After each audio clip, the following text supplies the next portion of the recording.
The Assassin.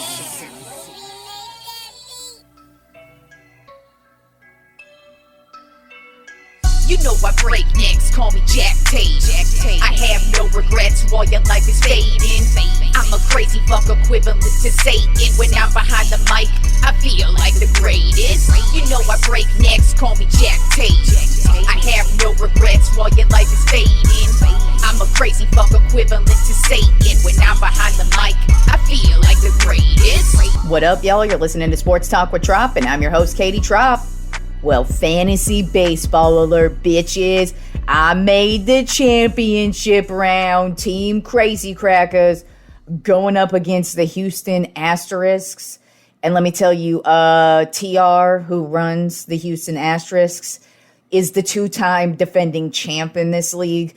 So my hopes are not high that I'm going to beat him. I do have a pretty solid team, but so does this motherfucker.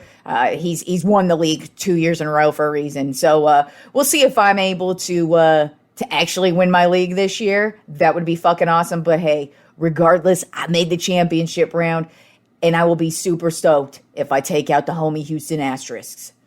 All right, so let's get right into it. We had a hell of an interesting week 3 of football. We had some upsets. We had some crazy performances. Hell, we actually had a lot of motherfuckers yelling at each other, too, so on the sideline. So let's get right into it. Let's start with which was probably the most uninteresting and boring game of the weekend. Was the Houston Texans versus the Chicago Bears. The Chicago Bears did get the win 23-20. But, I mean, it's Texans and Bears. So, I mean, really, who cares? The Texans, they're just a trash can team who we're still waiting to see actually get a win, which they have yet to do. They've tied, so I guess that's pretty cool. But they just struggled all day. The Chicago Bears defense actually played really freaking well. Roquan Smith actually had the clutch interception to basically and seal the deal for him. It got them into he intercepted the ball, and then the Bears ended up driving for the game-winning field goal.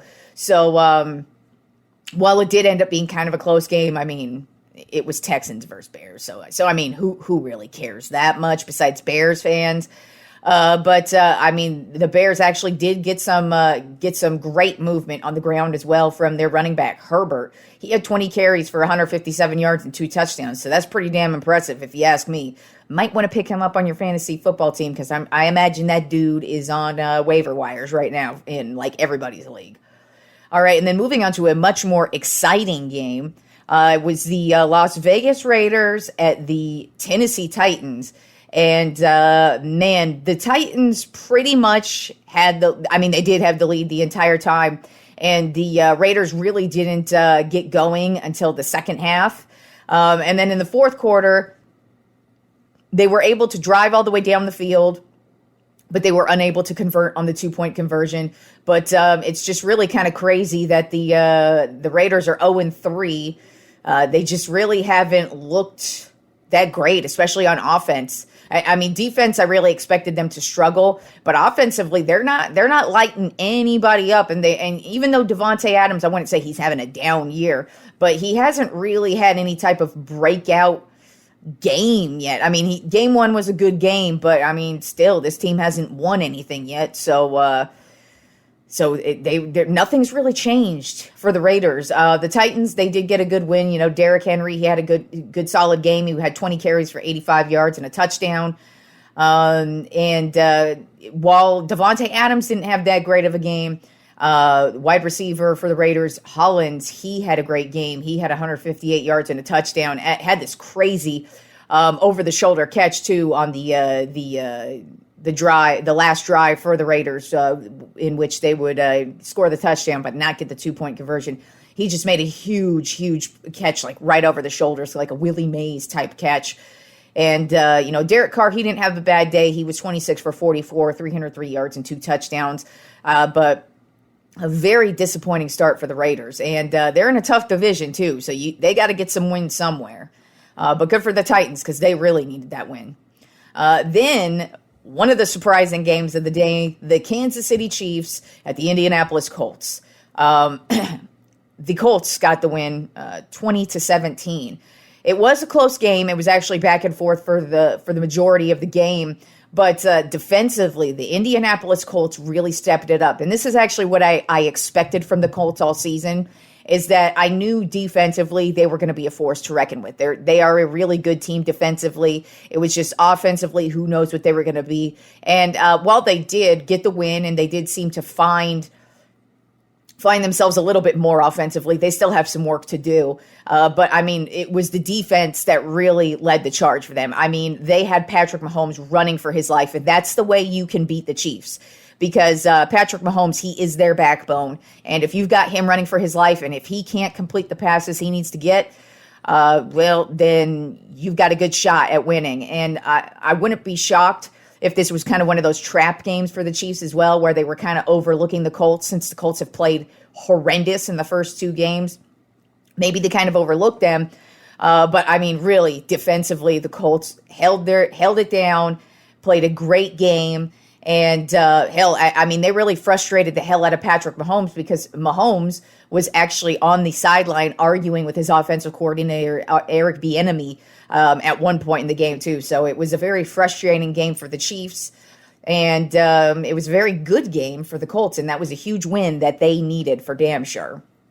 Then another crazy game with a huge upset, the Buffalo Bills at the Miami Dolphins. The Miami Dolphins ended up walking away with the win 21-19. I mean, it's crazy because if you look at the offensive stats, man, like the Bills had the ball for the majority of the game. Offensively, they had way more yards. I mean, Josh Allen went 42 for 63, 400 yards and 2 touchdowns. So he had a solid day, but just they couldn't really. They had a lot, especially on that last drive. They just had their issues, and they just kind of seemed to fall apart as the game went on. But it's crazy. The Dolphins are 3-0. They are one of the only 3 undefeated teams in the league right now, along with the Philadelphia Eagles and the New York Giants. So that's just crazy. And but I mean, that's a huge win for the Dolphins. I really am not surprised that they got the win, just because I had a feeling that the Bills and the Dolphins would split their matchups this season. So I guess this is going to be the win for the Dolphins on this end, obviously. But the Bills, man, they still looked good, though. I mean, you're going to have down games. They weren't going to go undefeated. And I'm sure they're going to learn some things and take away some things from this game. But the Miami Dolphins are currently undefeated. Then we had the Detroit Lions at the Minnesota Vikings, which also ended up being a crazy game. The Lions actually came out the gate and had the lead right off the bat, but then the Vikings made it the game in the second quarter. Going into halftime, they made it the game. But then in the third quarter, the Lions jumped out to another lead, and it looked like the Vikings were just going to stumble this one away. But Kirk Cousins, he took him down the field on a couple of drives. The Detroit Lions made a couple of stupid mistakes. Even Dan Campbell, the coach, has said instead of going for it on a field goal for 54 yards, he should have just at least attempted to go for it on the 4th down rather than going for the long field goal.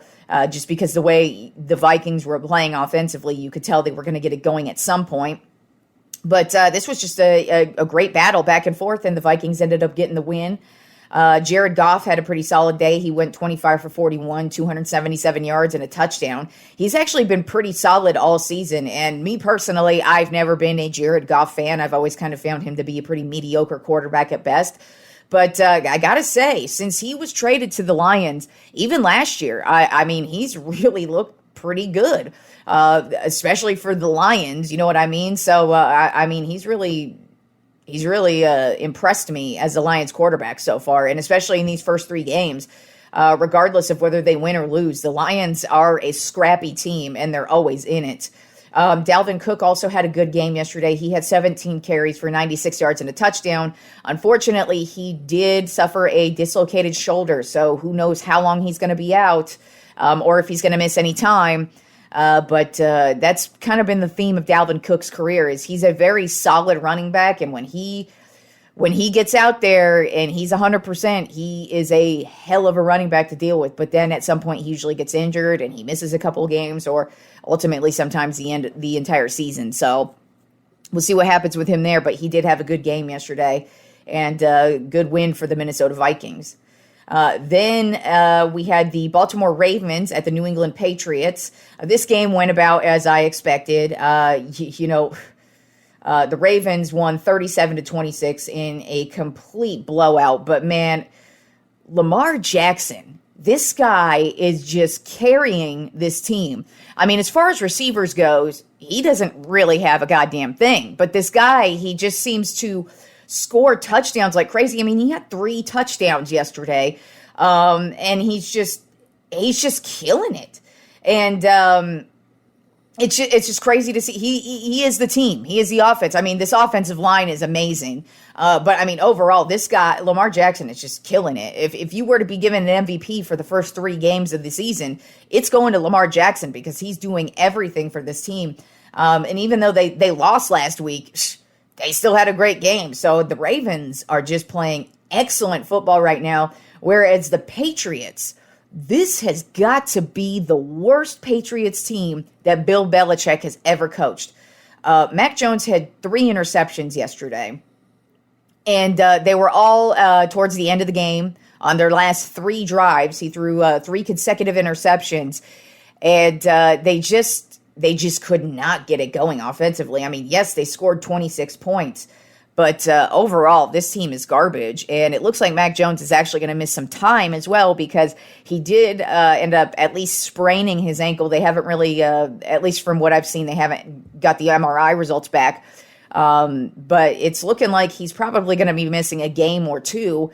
And they weren't really good with him. So it's going to be very interesting to see how the rest of this New England Patriots season transpires, because so far they've been awful. And it's just very shocking, because I really didn't, I've never expected this from a Bill Belichick team. And I know you're going to go through lulls. I get it. But Jesus Christ, like, you're Bill Belichick, man. You're a coaching freaking genius, for Christ's sake. I mean, it couldn't have all been Tom Brady. Come on, man. He was a 6th round pick. And while I respect the fucking shit out of Tom Brady, we can't act like Tom Brady was everything. But I mean, at this point in time, what the Patriots are putting on the field right now, if I'm a Patriots fan, I'm pissed the fuck off, because this team is absolute trash at this point, offensively and defensively. There is nothing good to say about this New England Patriots team.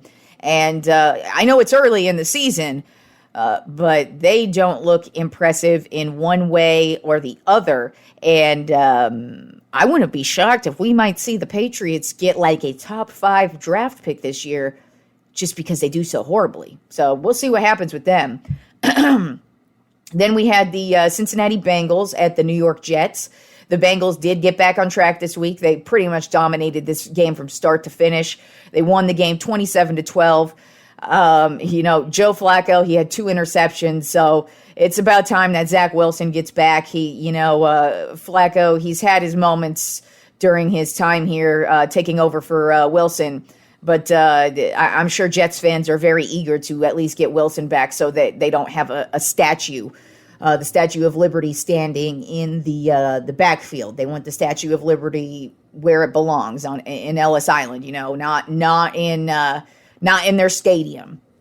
But this was another game where actually the defensive lineman, Quinnen Williams, got in a huge argument with his defensive line coach, and they had to be separated by some other players on the sideline as well. So it's getting very frustrating for the Jets players as well. But like I said, it was a good game for the Bengals, and good for them to get back on track, because they had the 0-2 start, and this game they actually looked really solid, and they were able to dominate from start to finish, and that's always a good thing. Good way to get things going. Then we had the Philadelphia Eagles at the Washington Commanders, and the Eagles should actually change their name to the Commanders, because they commanded this freaking game from start to finish. They just obliterated Washington. It was so pathetic. I mean, right out the gate, the Eagles were just good to go. And, Jalen Hurts he had yet another spectacular game, 22 for 35, 340 yards and 3 touchdowns. I mean, I was just talking about Lamar Jackson carrying his team. Jalen Hurts is doing the same thing.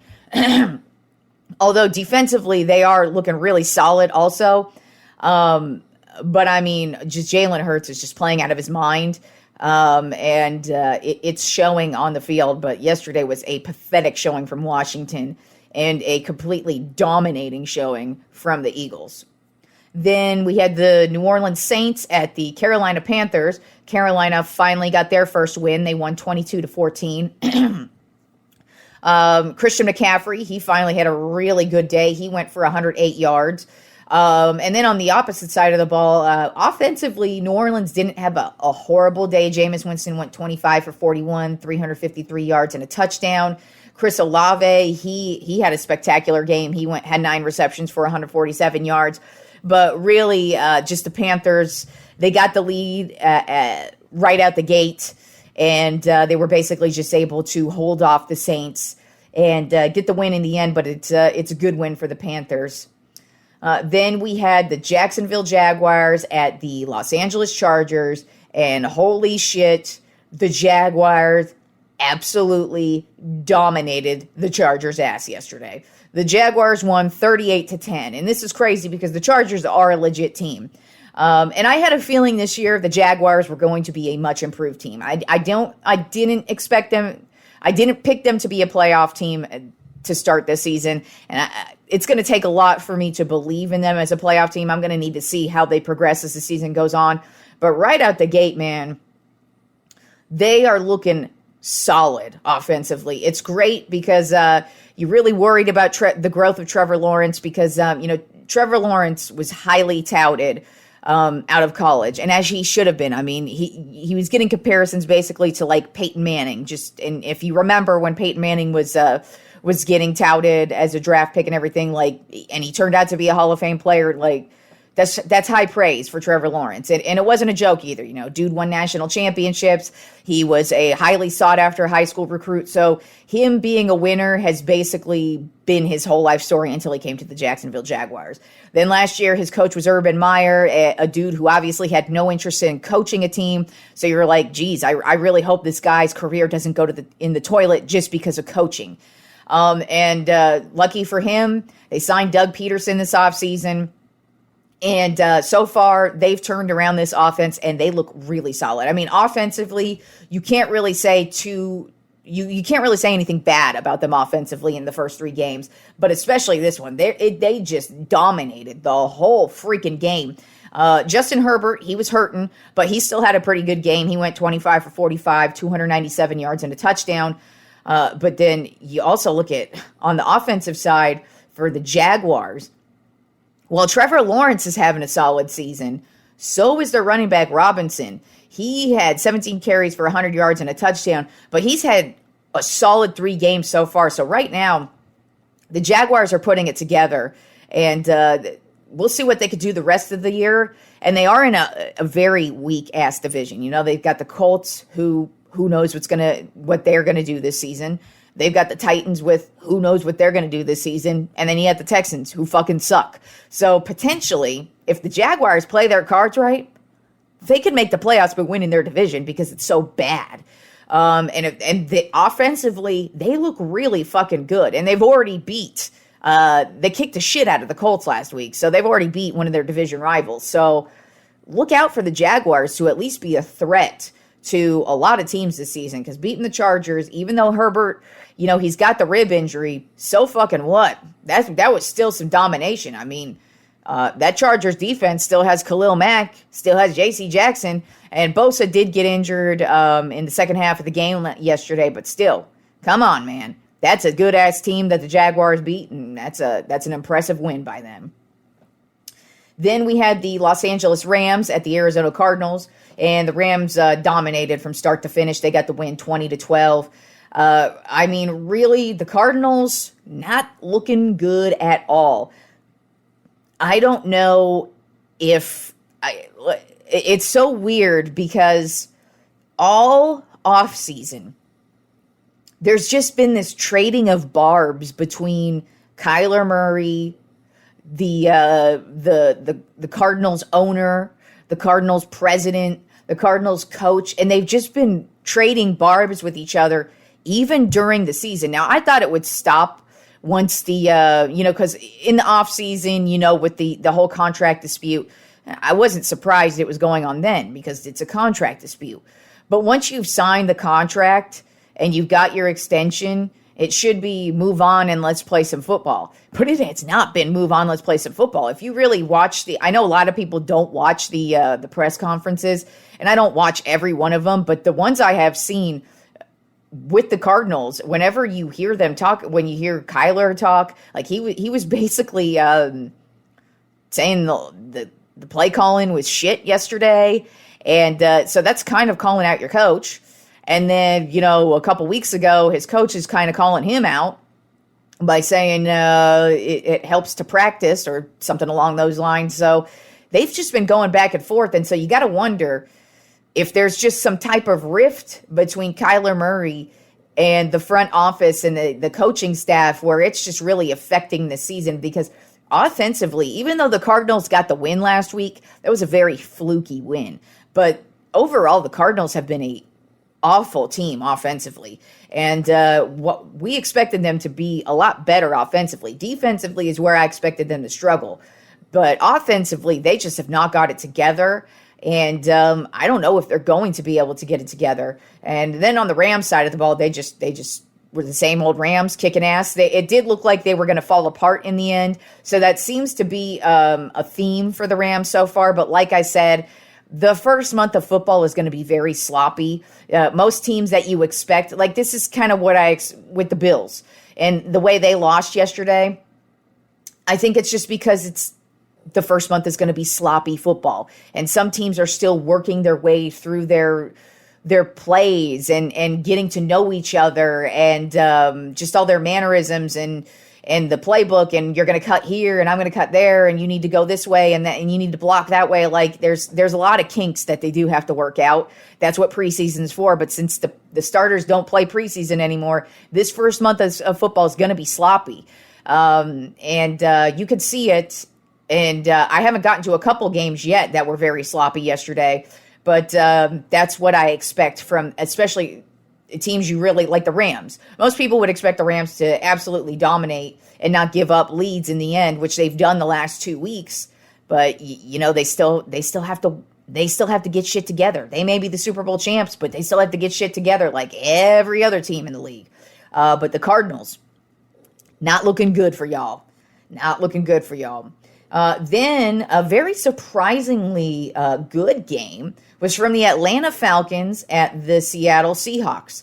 The Falcons did get the win, 27-23, but it was back and forth all the way till the very end. I mean, it came down to a Geno Smith interception on the last drive.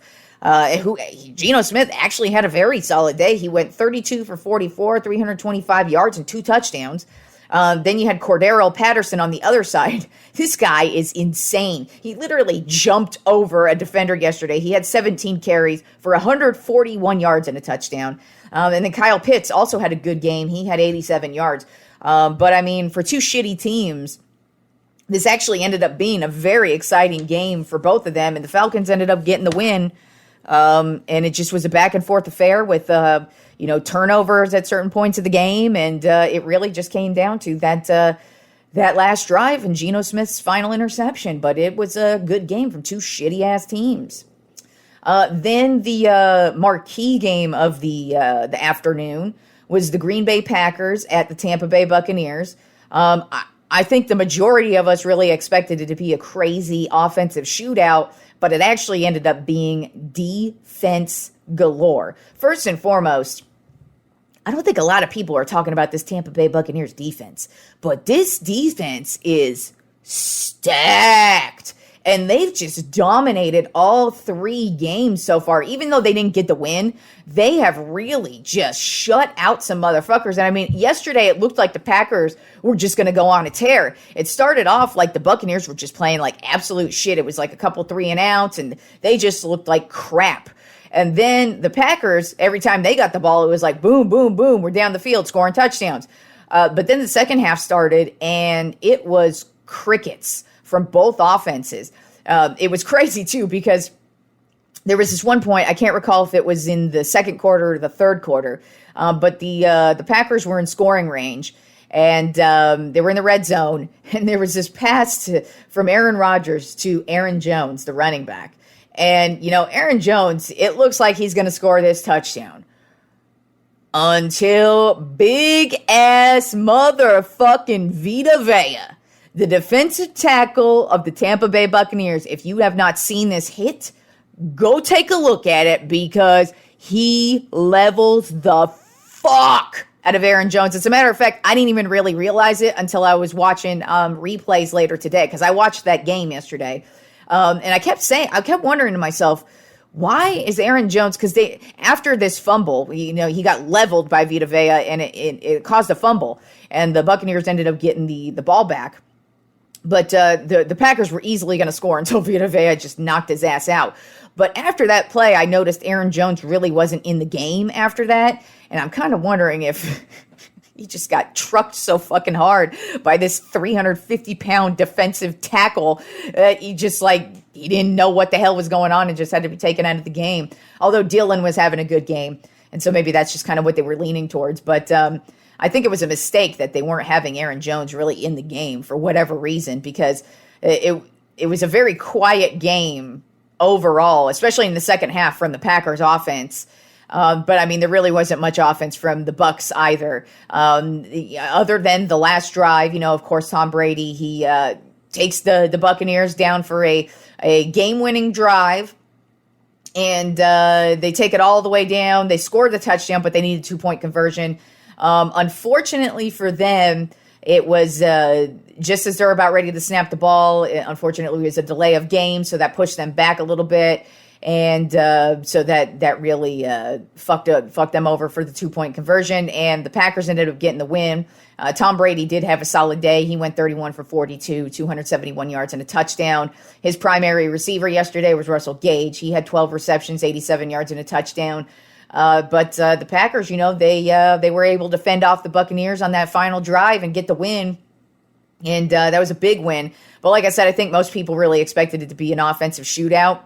But I always respect defensive play like this, especially from the Buccaneers.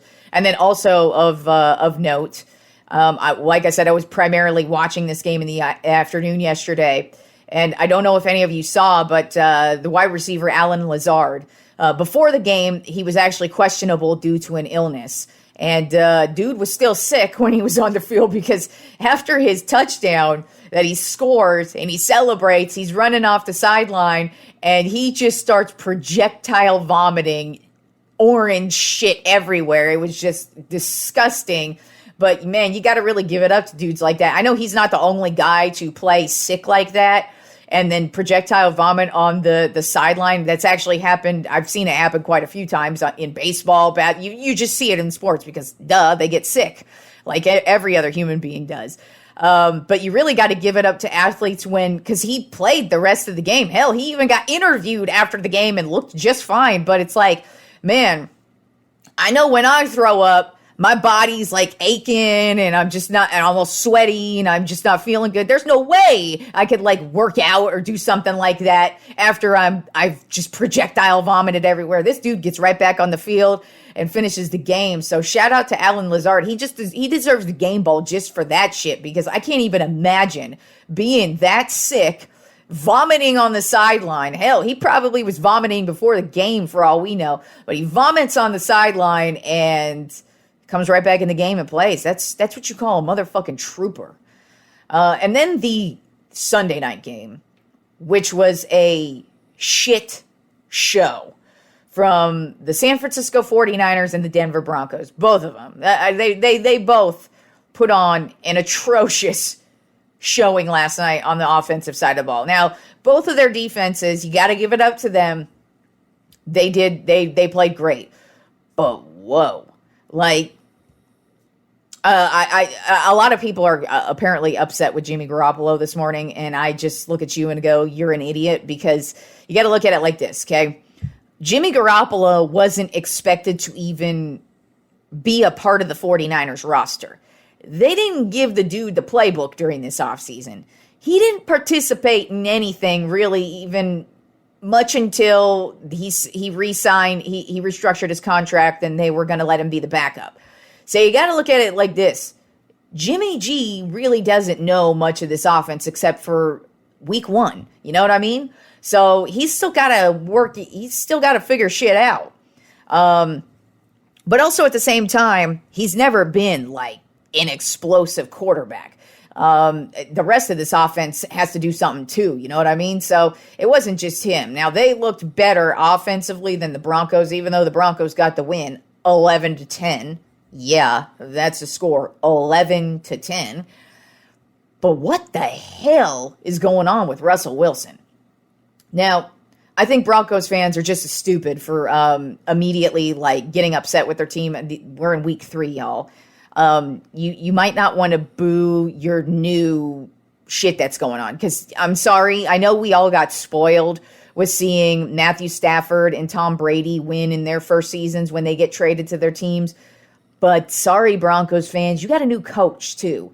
And so that means you got a whole new system and new things got to be worked out. But man, I got to tell you, Russell Wilson, last night, that was an awful showing from him other than the last drive. He did show shades of Russell Wilson on that last drive, but he was throwing some ducks.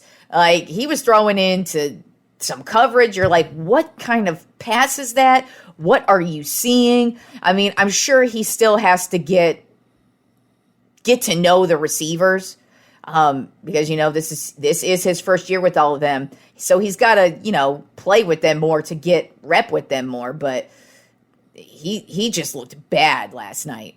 And it wasn't just him. I mean, that offensive line is trash. He really didn't have a lot of time to throw on many of those occasions. And the ground attack is terrible as well. They really were just lucky that last drive, Russell Wilson was just kind of like, I got to be Russell Wilson again. And he did. That last drive was impressive. Hopefully for him, it gives him a boost or kicks him in the ass, because these first 3 games from the Denver Broncos offense has been awful. Defensively, though, yesterday, like I said, the Niners look great defensively. Freaking Bosa, that guy he's just insane. He's in on like every freaking play, it seems like. So defensively, the Niners are looking great. Honestly, I think if they had a lot of mistakes. You know, they had the stupid, when Jimmy G, he got the safety when he ran out of bounds. So that cost them. But I mean, it was just a very sloppy game for both offenses. But defensively, both played well. Just a very weird, uneventful game. And I can't believe the final score is 11-10, but it is. So tonight's game, my Dallas Cowboys at the New York Giants. Right now, the Giants are a 3.5-point favorite. Sounds about right. I mean, they are at home, so you usually get 3 points for being at home. But you know me, I don't pick against my Dallas Cowboys. So how are my Cowboys going to win tonight? Well, first and foremost, I don't think the Giants are for real. I think those 2 first wins were fluky. Hey, they got the wins. A win is a win. I'm not trying to take those wins away from them. I'm just saying they weren't very convincing in those 2 wins. Dallas, on the other hand, yes, we're coming in with Cooper Rush, who is our second-string quarterback. But he played solid last week. Didn't look too bad. I want to see a lot more from CeeDee Lamb. He really hasn't shown up this year, so hopefully he's able to do something tonight. But I'm really expecting the defense to carry the Cowboys tonight. Micah Parsons, he's just been insane the first 2 games. Apparently he is sick. So we'll see if he's projectile vomiting on the sideline, just like Lazard was yesterday. I don't think he's that kind of sick, though. I think he's more like cold sick. But regardless, he's apparently sick. But I still expect him to be the beast that he always is. But I really expect the Cowboys defense to key in on the Giants offense today. I expect them to get at Daniel Jones, get him to force a couple of turnovers. The Cowboys maybe will score a defensive touchdown, but definitely help set their offense up in solid position to get some easy scores. And I've got my Dallas Cowboys winning a close battle tonight against the New York Giants 23-14. And then we also had some awesome motherfucking news. The halftime show was announced this year. Now, it can always be hit or miss for me. Like I've always said, I like the halftime show, but I don't care if they have it. I'm there for the football. Super Bowl Sunday to me is football, football, football. But if it's a good halftime show, like it was last year, it makes me more excited. And this year, we have one of my favorites, Rihanna. So excited that we've got Rihanna doing the Super Bowl halftime show. She's got so many great hits, so it's going to be very interesting to see what she comes out and does. It's kind of shocking because she is a very risque artist in a good way. I don't hate anything that Rihanna does. I love everything that Rihanna does. She's also great live. I went to see her on the Anti-World Tour like years ago. I think that was back in like 2015, 2016. It was many years ago. Us Rihanna fans have been waiting for this bitch to release some music, and she just taking her goddamn time. She acts like she's some fucking billionaire or something who could just sit around and be a boss bitch or some shit. She don't need no music, right? Wrong. Bitch is coming back for the halftime show, and I'm super excited about that. Regardless of what she does, very excited. And I will note, she does have a song with my girl Britney Spears, S&M. So maybe for one of her surprise people she brings out, fingers crossed for me at least, please bring out Britney, bitch. That would be excellent if you would bring out some Britney Spears with you, because Britney and Rihanna would make it even better. But regardless, we got us some Rihanna for the Super Bowl halftime show, and I'm looking forward to that shit.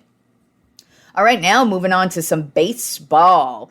In my Tropp 10 MLB Power Rankings, and we had, shit, man, we are getting close to the playoffs. We had a couple more teams clinch some playoff spots, and we had a historic week of baseball as well, so I'll get to all of that once we get to it, but let's get to the Tropp 10 MLB Power Rankings, starting off with the goddamn stupid motherfucking Los Angeles Dodgers. Who else is going to be number one? Who the fuck else is going to be number one besides the stupid Dodgers? Overall record of 106-47. Yep, 106-47. By the way, they've already clinched the number one seed in the playoffs. So, hey, everybody's going to LA. How you like that shit? I don't. But not like my stupid-ass Giants are making the postseason. Those losers are going to be kicking it in San Francisco the rest of the offseason. But anyways, Dodgers, that 106 wins is, by the way, that's a Los Angeles Dodgers record. That's a team record for them. So they're just breaking records this year. This past week, they played the St. Louis Cardinals and the Arizona Diamondbacks, and they're just kicking everybody's ass. So not really much else to say about them, except they're just fucking great, and I hope somebody kicks their ass in the postseason, because that's the only hope we got, people. Then at number 2 on my Tropp 10 MLB Power Rankings, them New York Yankees. They have shot the fuck up now. Their overall record's 94-58. They are 8-2 in their last 10 games, and they are on a 7-game winning streak right now, which is how they shot up my Tropp 10, because they've really fallen down. But they've put it together. And, you got Aaron Judge, who is right now the AL Triple Crown leader, so he's hanging on to that. He's still at 60 home runs, so we're still waiting for him to tie Roger Maris. But, I mean, it doesn't matter. The Yankees are winning. Like I said, they got Rizzo back, and he's had a great week. Gleyber Torres, he's been having, like, a great freaking month. He's had so many, like, grand slams, game-winning hits. This guy's just been killing it. Then you've got their starting pitching that's also just been stepping it up. Nestor Cortez, he's had a solid season, continues to have a solid season. Cole is back on track. So the Yankees back up to number 2 on my Tropp 10 MLB Power Rankings. Then another team, a surprising team that has not shot up this high. At number 3, I've got the Cleveland Guardians. Overall record of 86-67, and the reason why the Guardians have shot all the way up is because they are 9-1 in their last 10 games, and they are also on a 7-game winning streak. And they are just killing it, man. They swept the Chicago White Sox this past week. They swept the Rangers this week. And they are just doing it. They clinched their division yesterday as well. So they are already in the playoffs. They won their division. But this week, man, Stephen Kwan is the guy. He's had a grand slam. He's had a couple of big hits. And I got to tell you, this is a guy on my fantasy baseball team who got me to the championship. So shout out to Stephen Kwan and Aaron Judge. 2 guys killing it for me right now. I really need y'all's help this week. So keep it up, fools. Keep it up. But the Guardians, you really got to watch out for this team in the AL come playoff time because they could be very sneaky. They've got Terry Francona as their manager. He is a great manager. I don't think a lot of people even remember that he manages because they don't really talk about him anymore. You don't really even hear about the Guardians at all, but the Guardians are a damn good team, and look out for them come playoff time. Then at number 4 on my Tropp 10 MLB Power Rankings, I've got the New York Mets. Overall record of 97-57. They are 8-2 in their last 10 games. This past week, they played the Oakland A's and the Milwaukee Brewers. And it's just all about Pete Alonso, man. The guy had 5 RBIs yesterday in the game, and he has now set the New York Mets record for most RBIs in a season. He's currently at 128. He could add more to it because we still have the rest of this week to go. That passes Mike Piazza, who set that record back in 1999. So congrats to Pete Alonso. He's just had a phenomenal season, as have the Mets as a whole. Max Scherzer, he had a solid outing earlier in the week. Francisco Lindor, he's having a great season. It's just this team is stacked from top to bottom, and they are just riding on into the playoffs. And they've maintained this level of play from start to finish. So let's see what happens with the Mets come playoff time. Then at number 5 on my Tropp 10 MLB Power Rankings, I've got the Atlanta Braves, 95-58 overall record. They're 7-3 in their last 10 games. This past week, they played the Philadelphia Phillies and the Washington Nationals. Acuna is just having a great week. He's made some big plays this week. But you got it, man, their starting pitching is just lights out. This is the first time since 1886 that 2 starting pitchers have eclipsed 200 strikeouts in a season on one team, and that would be Spencer Strider and Charlie Morton. Those 2 have done that this year for the Atlanta Braves. But that doesn't stop there. Kyle Wright leads the league right now with 20 wins. So the Braves are just as solid as as all these teams that I'm talking about above them. That's why I'm talking about the Dodgers. They are a great team from top to bottom, but the Mets and the Braves could easily compete with them when it comes to starting pitching, scoring, runs, and defense. These are really, really 3 teams that don't have a lot of weaknesses. So, and that's why you play 5 and 7 game series in the playoffs, because you need that many games to prove that one team is that good, because it's going to get really, really interesting come playoff time. All right, and then at number 6 on my Tropp 10 MLB Power Rankings, fallen just a little bit, because, really out of all the teams above them, they're stumbling, but it's not a real stumble. It's really just because they got beat a couple times bad this weekend, and that would be the Houston Astros. Overall record of 101-53, so they're great. They've already clinched their division. They're off to the playoffs. 7-3 in their last 10 games. This past week, they played the Baltimore Orioles and the Tampa Bay Rays, and they got shut out twice by the Orioles, which is why they fell for me. Because, you really... when you've got so many good teams in baseball right now, it's really difficult to just kind of pick who's better than the other. And so, unfortunately, Astros, since we've got 2 teams with 7-game winning streaks and all that kind of shit, you're going to fall to 6. But I'm sure the Astros are just fine since they're currently the number 1 overall seed in the American League. They'll be all right. Just ask Yordan Alvarez, who's just had a great season. He's batting well over 300. He's got 34 home runs on the season. So he's just having a great. He's having a great month. He's had a great year, but he had a little bit of a downslide after he came back from the injured list. But he's back in Alvarez form. And they had a huge 11th inning rally yesterday too. So the Astros just as great as those other teams ahead of them. Then number 7 on my Tropp 10 MLB Power Rankings of the Milwaukee Brewers. Overall record of 82-71, 6-4 in their last 10 games. This past week, they played the Cincinnati Reds and the New York Mets. And Hunter Renfroe, he has had a phenomenal season, but a really great week as well. He's pretty much just been involved in every single game that they had last week. And then Willy Adames, he continues to dominate behind the plate, but also defensively as well. So the Brewers, They really need a surge, too, because they're on the outside looking in on the wild card playoffs. But if they're able to get on a little bit of a winning streak here and either the Padres or the Phillies start to kind of fall, you might see the Brewers sneak up into that last playoff spot. Then at number 8 on my top 10 MLB Power Rankings is the Toronto Blue Jays. Overall record of 86-67, 5-5 in their last 10 games. This past week, they played the Tampa Bay Rays and the Philadelphia Phillies. George Springer, he had a 2-home-run game yesterday, and he had a great week as well. And then they're starting pitching Alek Manoah, who you really haven't heard of, but who has just been having a phenomenal season. He's had one of the lowest ERAs all year. He's also one of the strikeout leaders, been in the top 5 all season, and his start this week, he went for 7 scoreless innings. So he's having a great season. And the Blue Jays are making a nice run for the playoffs right now.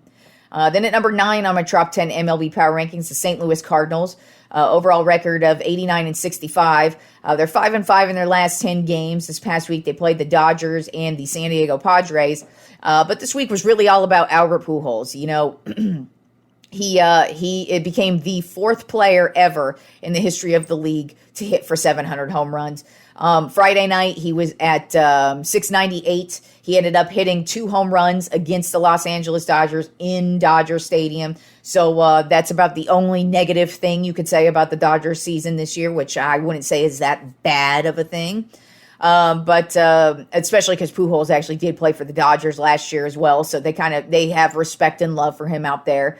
But it was awesome just to see him walk up to the plate, hit both of his home runs. Great moment for him because he's just one of the legends of the game. You know, he's been in the league since 2001. He's been a 3-time MVP. He's won 2 World Series championships. He's a Silver Slugger Award winner. He's a Gold Glove Award winner. He's just been a solid, excellent player from start to finish. The last couple of seasons have not been so great for him just because, he is 42 years old. Lucky for him, the National League did add the designated hitter position, so he was able to extend his career to at least get to the 700 home run mark. And it's an amazing accomplishment just because the only other players to do it are Barry Bonds, Hank Aaron, and Babe Ruth. And so to only have 4 players throughout the history of the league do that, and for me, I got to witness Pujols' entire career. It's just awesome to see, and congratulations to him. And we'll see because the Cardinals look like they're going to win their division. I'm assuming they're going to. They have a pretty solid lead right now. So we're definitely going to see if Pujols is able to extend his career even further out. I mean, you really have no idea what's going to happen in the playoffs. So for all we know, this team could go to the World Series and win it all. But regardless, great, amazing career by Albert Pujols. I feel privileged to have watched his entire career. And, thanks for everything that you have given the game. And we'll see how the rest of your career goes. Because, hey, he still has, like I said, the rest of this regular season. He might hit another couple of home runs to just get a little bit over 700. And then we'll see if he's able to make some big plays come playoff time. And then rounding out my top 10 MLB Power Rankings this week, I have the San Diego Padres. Overall record of 85-68, 7-3 in their last 10 games. This past week, they played the Colorado Rockies and the St. Louis Cardinals.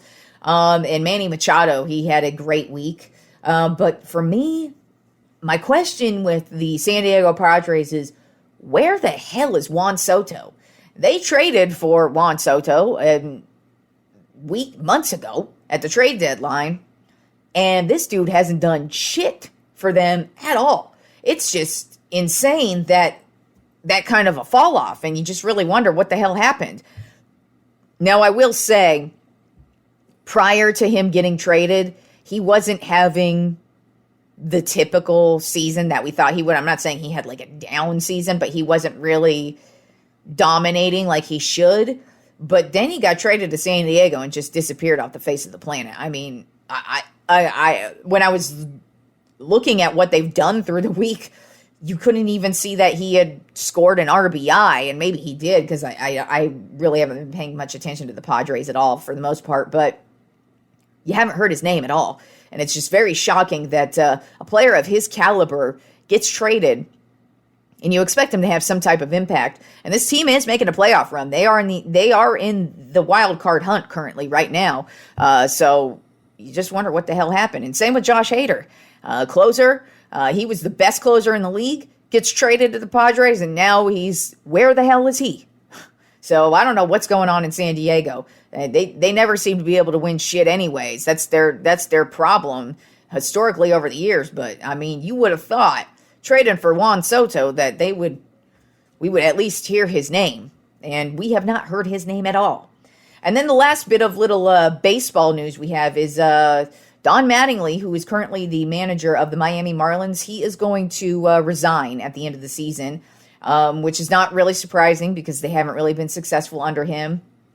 And, I mean, you could kind of already tell that the Florida Marlins were already kind of going through an overhaul and a rebuild season.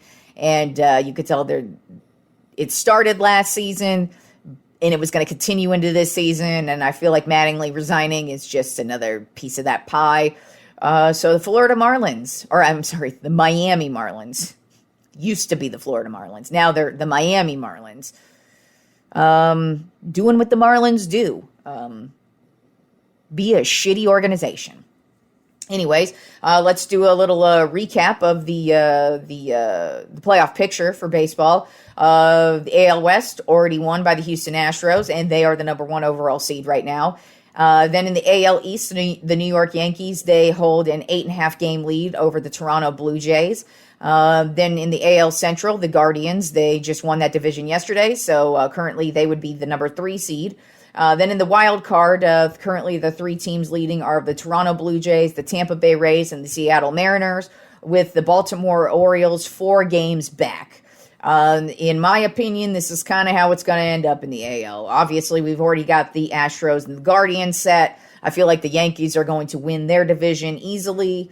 And then I don't really see Baltimore sneaking in. Baltimore has had they've been a very solid team, even though they're not really in much of playoff contention. But, they did dominate the Astros this week, and they shut them out twice. So they're a really good team, but I don't see them sneaking in. Seattle, while they're on the down, they've had kind of like a down week. I still think Toronto, Tampa, Seattle, they've got a lot more going on than Baltimore does. So I feel like this is the way the AL is going to turn out when it's all said and done. And then over the National League and the NL West, the Dodgers already won their division, and they are the number 1 overall seed in the playoffs. Then in the NL East, we still have a battle between the New York Mets and the Atlanta Braves. Currently, the Mets have the 1.5 game lead over the Braves for the division. Then in the NL Central, the Cardinals currently have a 6.5 game lead over the Brewers. And then the wild card, the Braves have already clinched a spot, so there's only 2 wild card spots left up for grabs. And that right now that's taken up by the San Diego Padres and the Philadelphia Phillies, with the Milwaukee Brewers 1.5 games out. I wouldn't be surprised if, this is kind of how I look at the National League. I feel like it's pretty much set, where obviously the Dodgers, they won their division, so they're good to go. I kind of feel like the Mets are going to hang on to their division. I feel like the Cardinals are obviously going to win their division. Then that would leave the Braves. Obviously, they're going to be a wild card spot. I would not be shocked, because both the Padres and the Phillies are kind of starting to fall. They're very streaky teams, and they're up and down. And right now the Phillies are down, the Padres are up, and the Brewers are up. So I wouldn't be surprised if the Padres or the Phillies end up falling off and giving that last spot to the Brewers. If I had to pick, I think it's going to be the Padres who fall off, and the Brewers end up sneaking in. So my wild card would be Atlanta, Phillies, and Brewers, but we'll see how it turns out. And then one last note today. Happened on Saturday.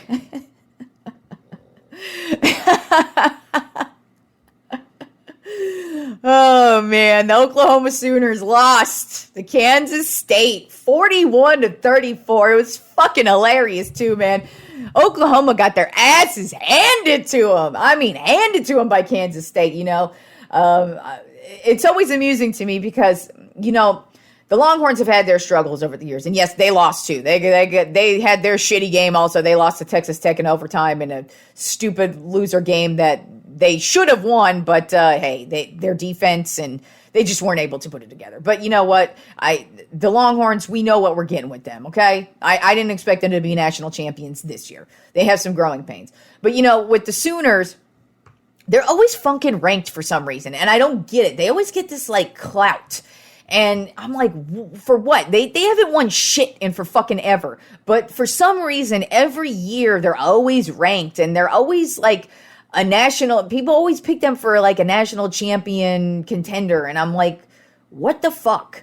How? And then they go out and lay eggs like this and it just makes me laugh. And I'm like, see, this is why OU is not a legit team and you should not be giving them clout until they actually prove it, which they have yet to do. And by the way, this game against Kansas State was not a good one by any stretch of the measure for them. They gave up 509 total yards of offense to Kansas State. Okay?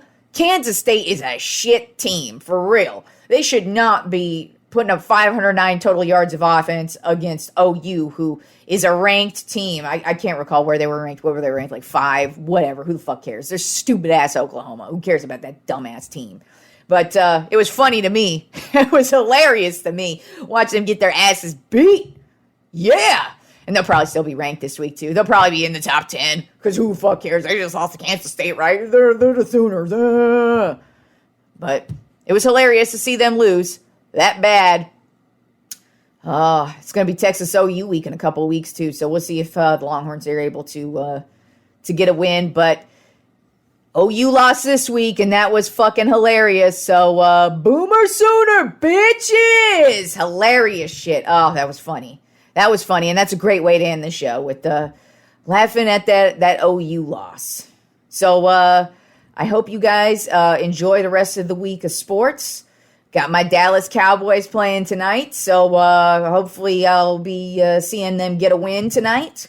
You never know with those assholes, though. They're always known to lay a fucking egg, especially with Cooper Rush at quarterback. Who the hell knows what we're going to get? But I'll be watching. And I will talk to you fucktards on Wednesday.